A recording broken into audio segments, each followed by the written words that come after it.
Hare Krishna, dear friends. A few days ago, we celebrated the appearance day of Lord Nityananda all over the world in our ISKCON movement, and also there was a wonderful celebration at ISKCON Budapest, where I am present staying. So Lord Nityananda was famous for his pastimes that he enacted when he was present more than 500 years ago. He appeared along with Lord Chaitanya, and we know that he is Krishna's brother Balaram. And one of his qualities is forgiveness. He was preaching to Jagai and Madai. They injured him. Madai injured him, but he forgave him, and he continued preaching to him and trying to inspire him to chant the holy name of the Lord. So therefore I wanted to look at some of the quotes by Srila Prabhupada and speak today about forgiveness. In the Bhagavad Gita purport, Srila Prabhupada said that saintly persons are advised to forgive. Then Krishna says later that he has created forgiveness along with many other qualities like intelligence, knowledge, freedom from doubt and delusion, truthfulness, control of the senses, control of the mind, etc. It's in the 10th chapter of the Bhagavad Gita. And tolerance sometimes is, presented as synonymous with forgiveness. So the word kshama, Sanskrit word kshama, is translated as forgiveness but also as tolerance. So of course tolerance and forgiveness are interrelated. And forgiveness should be practiced, and one should excuse the minor offenses of others. Of course, now the question is how to deal with major offenses of others, so we can look at this later.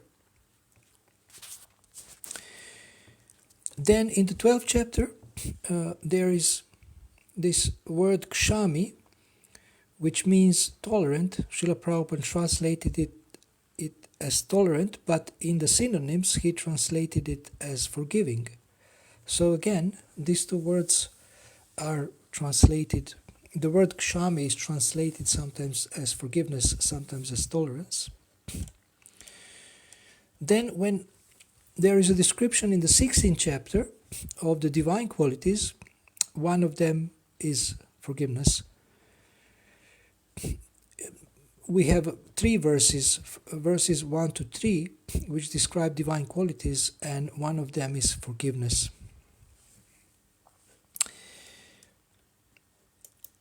In the 16th chapter also, it is said that the word tejas is meant for the kshatriyas. Kshatriyas should always be very strong to be able to give protection to the weak. They should not pose themselves as non-violent. If violence is required, they must exhibit it. But a person who is able to curb down his enemy may, under certain conditions, show forgiveness. He may excuse minor offenses. So here Srila Prabhupada explains how kshatriyas should forgive. They may excuse minor offenses and under certain conditions, but otherwise their duty is to protect the weak and to punish the miscreants. Now another translation of the word kshama, which is mostly translated as forgiveness, is patience. So now we have two words related to forgiveness. One is patience and one is tolerance. So in order to forgive, one needs to have tolerance and one needs to have patience. And forgiveness, kshama, is also known as the daughter of Daksha and wife of Pulaha. This we find in the chapter 10 of the Bhagavad Gita. This word, 10:34. Then Bhishmadev advised in Mahabharata, and this is also mentioned in the first canto of Srimad Bhagavatam, he advised 9 qualifications for human beings, and one of them is to forgive. It's number 4 out of 9. But because these are very wonderful qualities, I want to mention them all to you. One is not to become angry, then not to lie, to equally distribute wealth, and number 4 is to forgive, to beget children only by one's legitimate wife, to be pure in mind and hygienic in body, not to be inimical toward anyone, to be simple, and to support servants or subordinates. Now, this is such a wonderful list, and I would like to dedicate this another audio program, another audio message or presentation to these 9 and speak about them, but this will be in our future broadcast. To get freedom from anger, one should learn how to forgive. This is also the statement by Bhishmadev.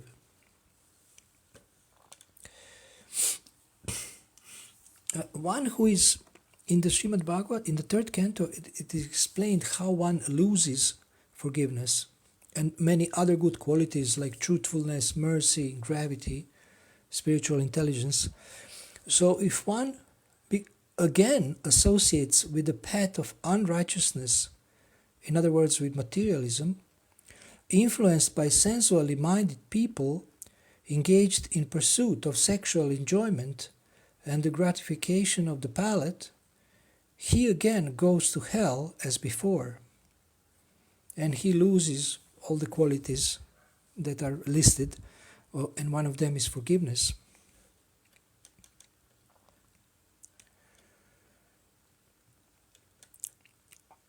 So, advancement in Krishna consciousness involves qualities, developing qualities, such as truthfulness, cleanliness, mercy, etc. And one of them is also forgiveness. All these qualities are to be manifested or should be manifested with the progress of Krishna consciousness.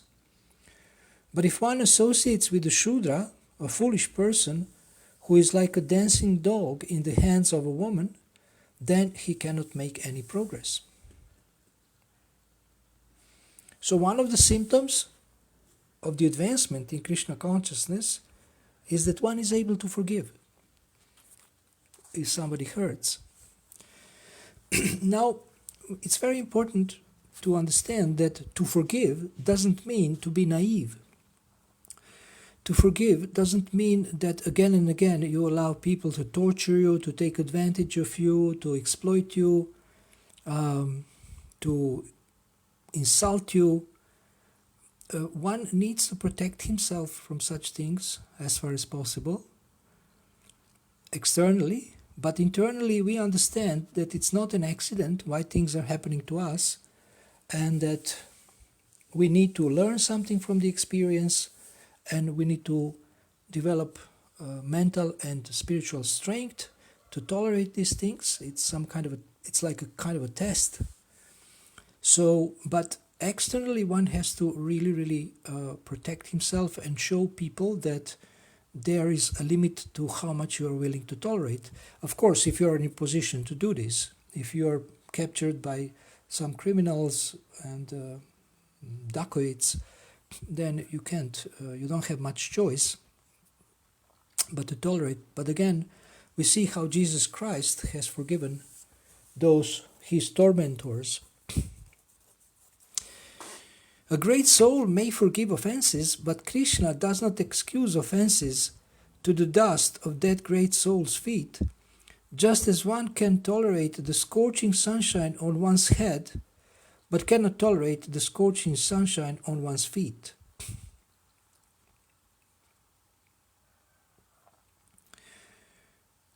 Srila Prabhupada gives comparison in one of the purports, in the 4th canto. Sunshine, and which is exposed, head is exposed to sunshine and feet is exposed to sunshine. So, devotee will always forgive, but Krishna will punish a person who is offending a devotee or harming a devotee. That's very important to understand. Because people who read about forgiveness, they may think, oh, I can do anything I like and I will be forgiven. But actually, yes, you will be forgiven by a devotee, but Krishna will punish you. It is said that the beauty of a tapasvi or saintly person is forgiveness.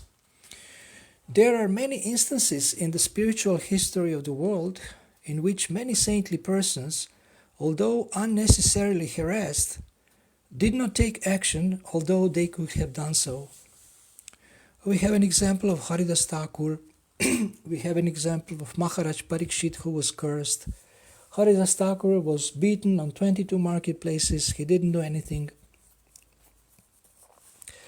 Advanced transcendentalists are called Sudhiyaha. Sudhi means intelligence, and Sudhi means also highly advanced, and also it means a devotee. One who is both devoted and highly advanced in intelligence does not take action on the soul or the body. If there is any discrepancy, he forgives. It is said that forgiveness is a quality of those who are advancing in spiritual knowledge. So this is very important. It is said that forgiveness is a quality of those who are advancing in spiritual knowledge.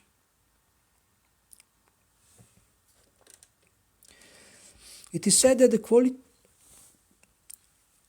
Okay, this is the same point. A sadhu, a devotee, is never angry. Actually, the real feature of devotees who undergo tapasya, austerity, is forgiveness. So sometimes we see actually just the opposite. If somebody is engaged in austerities himself, then he becomes very judgmental, very angry at others who are not performing austerities. He is unforgiving, and this is not the real symptom of advancement. Here it is clearly said that such a person, his main feature, his main quality is forgiveness. Although a Vaishnava has sufficient power in tapasya, he does not become angry when put into difficulty. If one undergoes tapasya but does not become a Vaishnava, however, one does not develop good qualities. So advancement can be seen through behavior. If you are irritated in the same way by the same things as you were many years ago, then you didn't make much advancement by your practice. The symptoms of a Brahmana are described in the 7th canto. Cleanliness, satisfaction, simplicity, knowledge, mercy, etc. And one of them is forgiveness.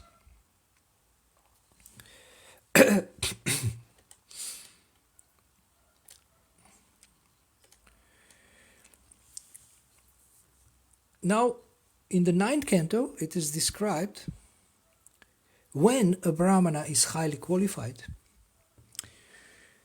A Brahmana is highly qualified when he can control his senses and mind, when he is a learned scholar in spiritual science, and when he is tolerant and forgiving. A Kshatriya is highly qualified when he is fierce in giving punishment to wrongdoers.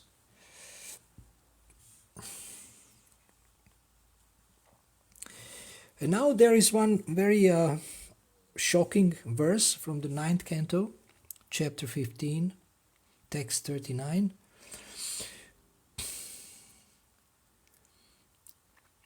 My dear son, we are all Brahmanas and have become worshipable for the people in general because of our quality of forgiveness. It is because of this quality that Lord Brahma, the supreme spiritual master of this universe, has achieved his post. So, do you understand what is said here? That because of the quality of forgiveness, Lord Brahma has achieved the highest post in the universe. The duty of a Brahmana is to culture the quality of forgiveness, which is illuminating like the sun. The Supreme Personality of Godhead, Hari, is pleased with those who are forgiving. So if you ask me why should I forgive, here is the answer in the Srimad Bhagavatam, Canto 9. This is the verse from the chapter 15, that the Lord is pleased with those who forgive. And also the duty of a devotee and the duty of a brahmana is to cultivate the quality of forgiveness. And the quality of forgiveness is described in a wonderful way as being illuminating like the sun. Brahmanas are beautiful when they are forgiving, Kshatriyas when they are heroic and never retreat from fighting, Vaishyas are beautiful when they enrich cultural activities and protect cows. This is interesting. Vaishyas are beautiful when they enrich cultural activities.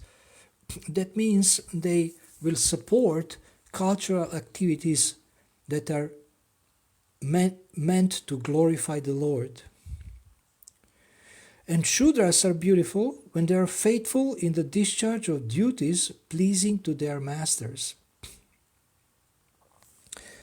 Thus, everyone becomes beautiful by his special qualities. And the special quality of the Brahmana, is, as described here, is forgiveness.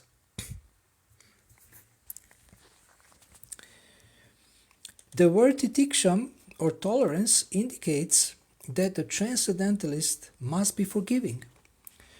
The material world is full of embarrassing and irritating situations, and unless one is inclined to be very much forgiving, he will become infected by a vindictive mentality which spoils one's spiritual consciousness. So now this is from the 11th canto purport. Why it's not good for us if we do not forgive. This is now explanation, more precise, more detailed explanation, because people ask, why should I forgive? One will become infected by a vindictive or inimical mentality, and it spoils one's spiritual consciousness. So it's in our own interest to forgive, because then our spiritual consciousness will be preserved. The Supreme Personality of Godhead said, O Uddhava, a saintly person is merciful and never injures others. Even if others are aggressive, he is tolerant and forgiving toward all living entities.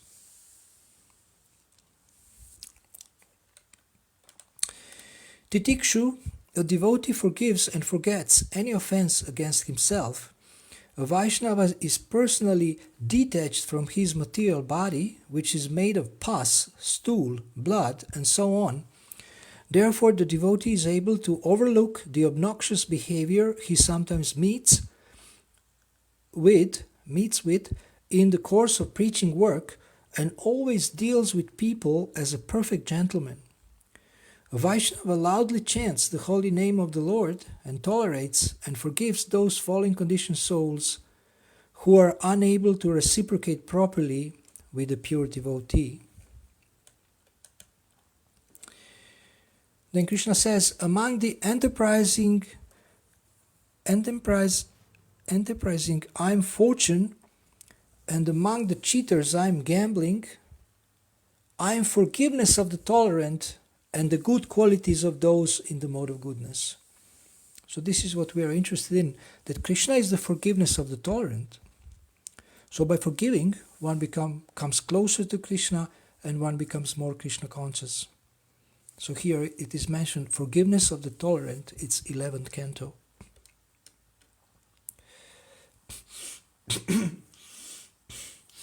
Then another list of the qualities of a Brahmana are given: peacefulness, self-control, austerity, devotion, and one of them is kshanti, tolerance, or also forgiveness. It means also forgiveness.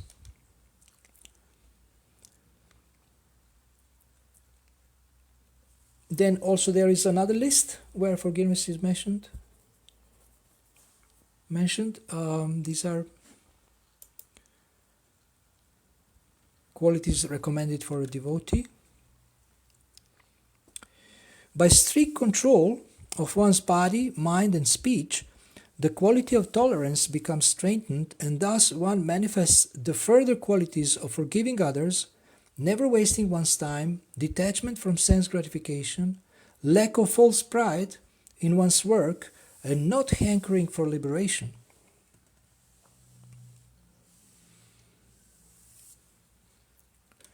Kshama, tolerance or forgiveness, is diminishing as well in this age of Kali, because there is no practical method by which people can purify themselves and thus become free of envy.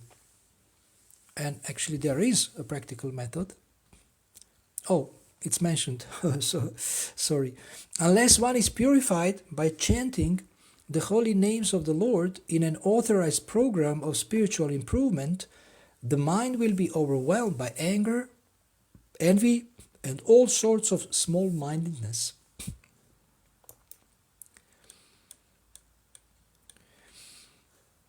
If we wish to become fully Krishna conscious, we have to give up the shackles of Maya.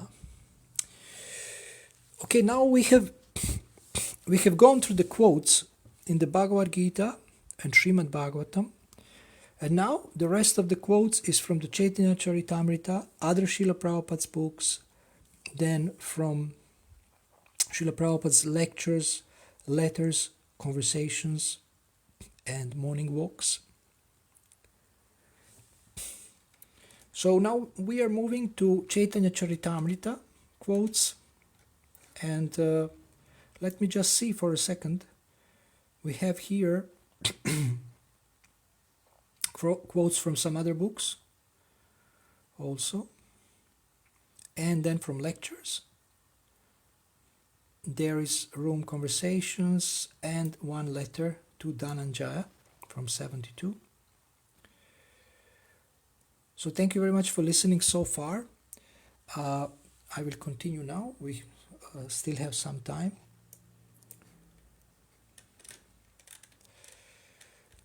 This is from the introduction to Chaitanya Charitamrita. If we wish to become fully Krishna conscious, we have to give up the shackles of Maya. Or if we remain with Maya, we should live in such a way that we will not be subject to illusion, as did the many householders among Lord Chaitanya's closest devotees. With his followers in the renounced order, however, Lord Chaitanya was very strict. He even banished Junior Haridas, an important kirtan leader, for glancing lustfully at a woman. The Lord told him, "You are living with me in the renounced order, and yet you are looking at a woman with lust." Other devotees of the Lord had appealed to him to forgive Haridas, but the Lord replied, "All of you can forgive him and live with him. I shall live alone." On the other hand, when the Lord learned that the wife of one of his householder devotees was pregnant, he asked that the baby be given a certain auspicious name. So while the Lord approved of householders having regulated sex, he was like a thunderbolt with those in the renounced order who tried to cheat by the method known as drinking water under water while bathing on a fast day. Drinking water underwater while bathing on a fast day, or drinking water under the shower while taking a bath on a fasting day. Fasting day means not eating, not taking anything into your mouth, but someone takes advantage of taking a shower and then drinks some water, so in this way he's not following his fast properly. So we see that Lord Chaitanya didn't tolerate any hypocrisy among his followers. He wanted them to be very honest.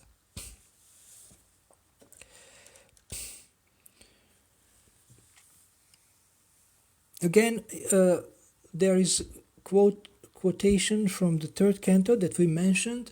By associating with worldly people, one becomes devoid of many good qualities, amongst whom is forgiveness. When the seed of ecstatic emotion for Krishna fructifies, the following 9 symptoms manifest in one's behavior. Number 1 is forgiveness. Then, concern that time should not be wasted.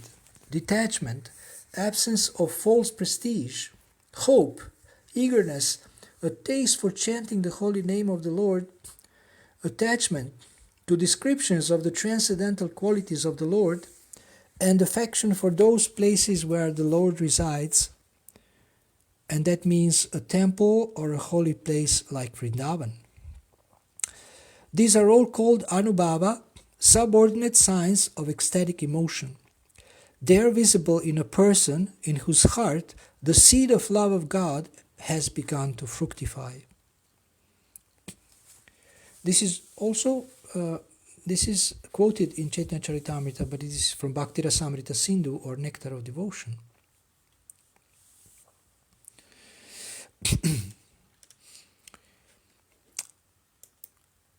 Vasudeva was a great personality because he knew how to pacify a cruel person and how to forgive even the bitterest enemy.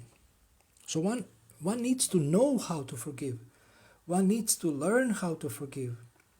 And in order to do that, one needs to practice forgiving. One needs to have intention, and one needs to practice forgiving. Lord Krishna is steady, his senses are controlled, and he is forgiving, grave, and calm. He is also equal to all. Moreover, he is magnanimous, religious, chivalrous, and kind. He is always respectful to respectable people.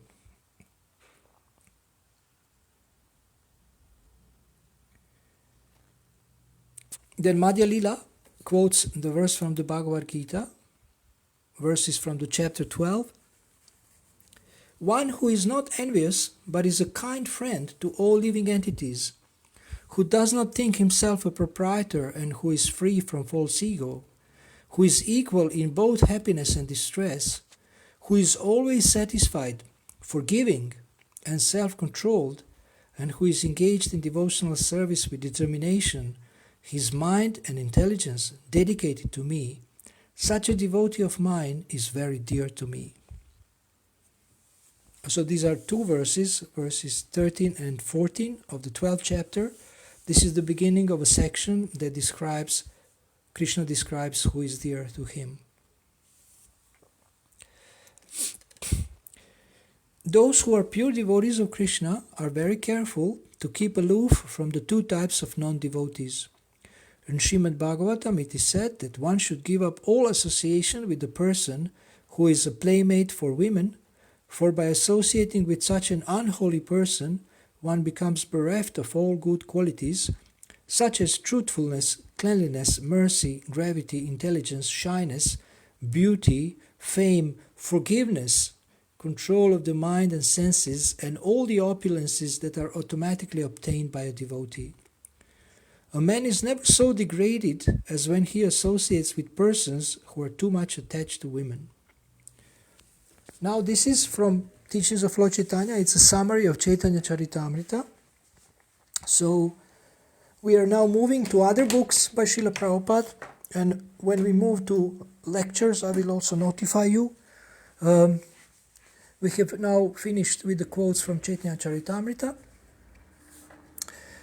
A person who can tolerate all kinds of offenses from the opposite party is known to be forgiving. This is from Nectar of Devotion. One who can tolerate all kinds of offenses from the opposite party. A Dhirodata is a person who is naturally very grave, gentle, forgiving, merciful, determined, humble, highly qualified, chivalrous, and physically attractive. So this is one of Krishna's names, Dhirodata. When the mind is steadfast, it is called enduring, and one's ability to tolerate others' offenses is also called endurance. Therefore, forgiveness and endurance can be synonymous. Now we mentioned that there are two words, tolerance and patience, that are synonymous with forgiveness, and here is another word, third word, endurance. For those who maybe don't understand this word, I will translate it into Croatian or Serbian. Endurance means izdržljivost. Great souls forgive even the worst offenders. This is from Krishna book. and Krishna book is the summary study of the 10th canto of the Srimad Bhagavatam. Now we are moving to smaller books, Science of Self-Realization. The Srimad Bhagavatam states that any bona fide preacher of God consciousness must have the qualities of titiksha, tolerance, and karuna, compassion, and in the character of Lord Jesus Christ we find both of these qualities. He was so tolerant that even while he was being crucified, he didn't condemn anyone. And he was so compassionate that he prayed to God to forgive the very persons who were trying to kill him. Of course, they could not actually kill him, but they were thinking that he could be killed, so they were committing a great offense. As Christ was being crucified, he prayed, "Father, forgive them, they know not what they are doing." So Srila Prabhupada considered Jesus Christ to be our Guru. Krishna never tolerates offenses committed at the lotus feet of a pure Vaishnava. A Vaishnava, however, is always ready to forgive such offenses. Kripam Buddhi, a Vaishnava is an ocean of mercy. The Brahmanas are the highest social order, and they imbibe the modes of goodness, and are engaged in the activities of equality, restraint, and forgiveness.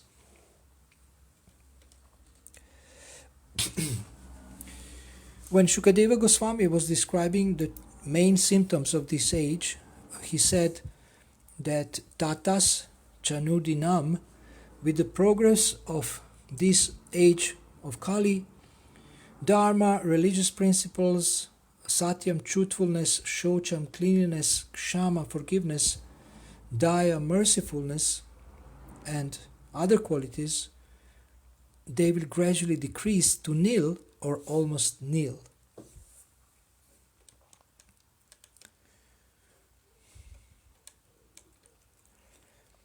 Now, there is a question asked by Hridayananda Maharaj in one lecture to Srila Prabhupada.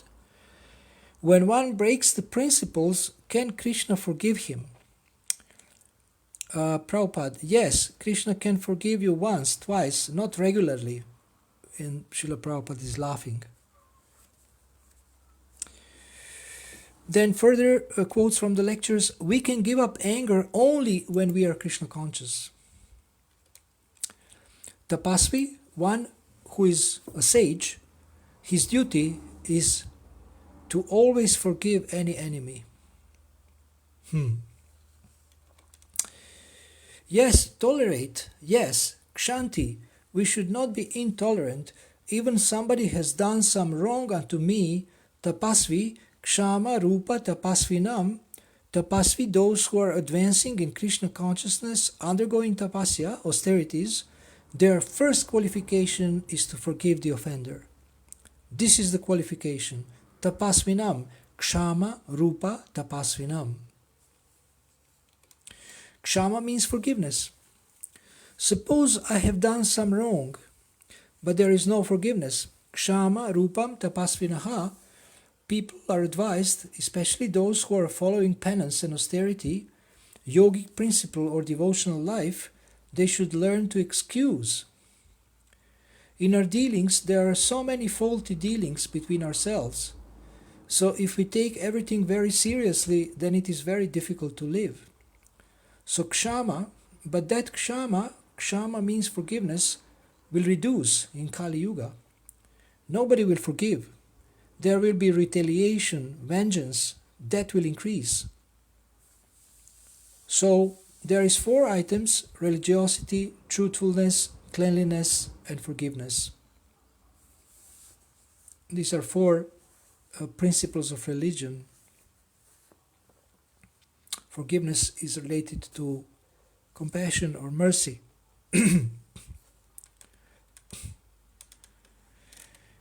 And we only have 2 more quotes. One is with Richard Webster, who is he was the chairman of Philosophical Society of Italy. It was a room conversation with Srila Prabhupada in Rome, and Srila Prabhupada explains what is the wrong understanding and wrong philosophy about how to deal with people. And then the last quote will be Letter to Dhananjaya from 1972. So thank you very much for listening so far. So we have two more quotes, but they're a little bit long. They're longer, and but we will finish very soon.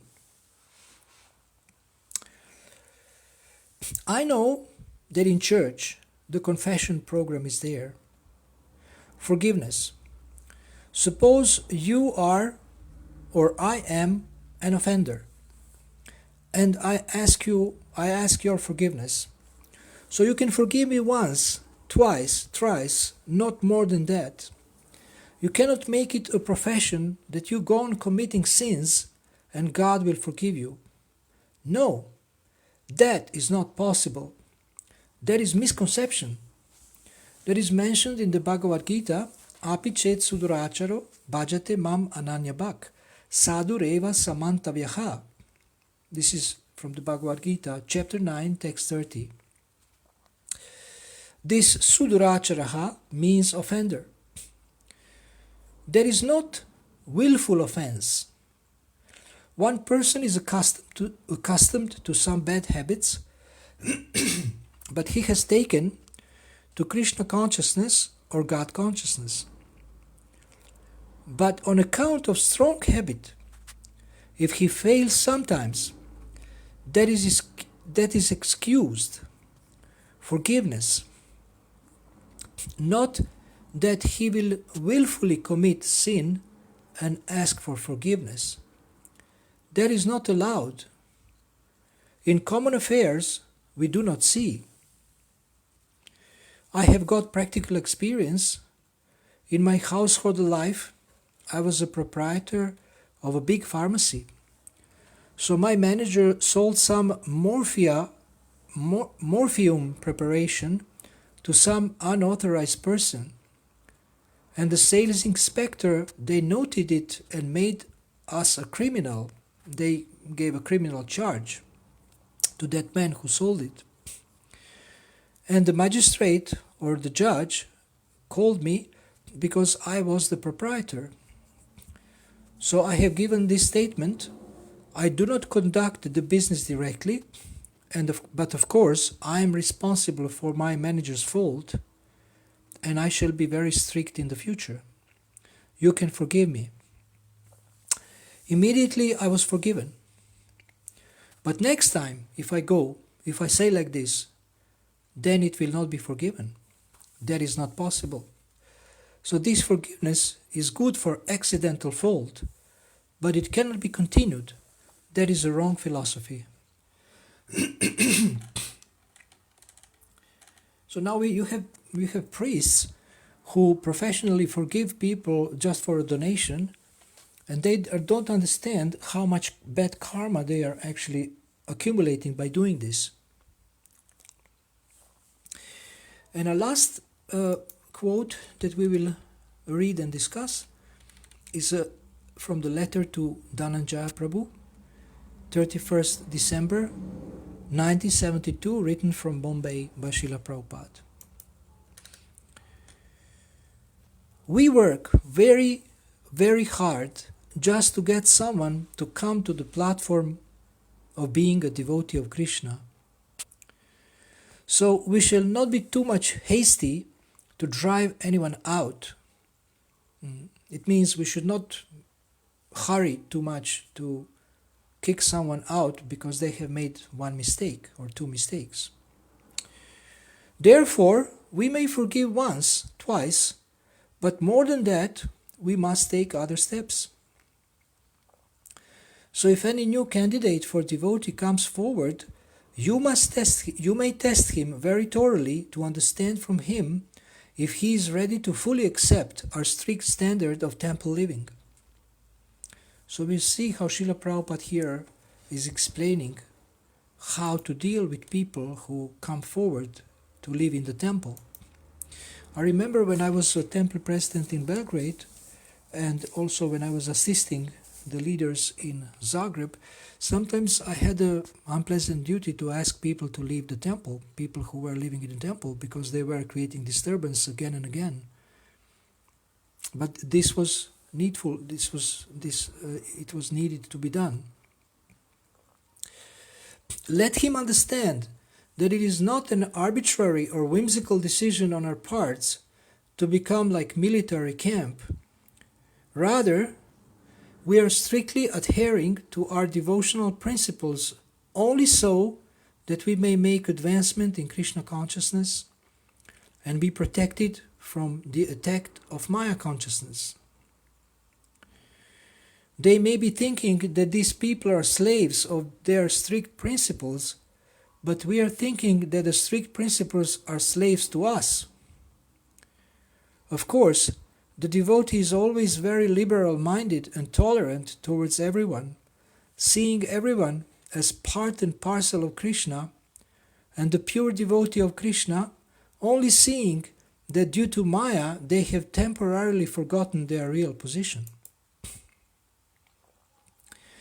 So a devotee is always very understanding if there is some discrepancy in behavior on the part of non-devotees. And even some devotees misbehave. So he is always very tolerant and understanding. The point is that no one is actually qualified in this material world to approach Krishna, but if he makes the attempt through our inducing him gradually to give his energy to Krishna, by that attempt, Krishna will extend his mercy and deliver the fallen soul despite his so many disqualifications. And such a person or aspiring devotee, he is to be considered the most exalted of men, prapadyate vasudeva sarvamiti samahatma sudurlabha, who after many births and deaths, he who is actually in knowledge surrenders to me, knowing me to be the cause of all causes and all that is. Such a great soul is very rare. So Srila Prabhupada in the first part of the letter, he is describing that one should be practical and one should show people that there are boundaries to how much we are willing to tolerate their wrongdoings or disturbances that they cause.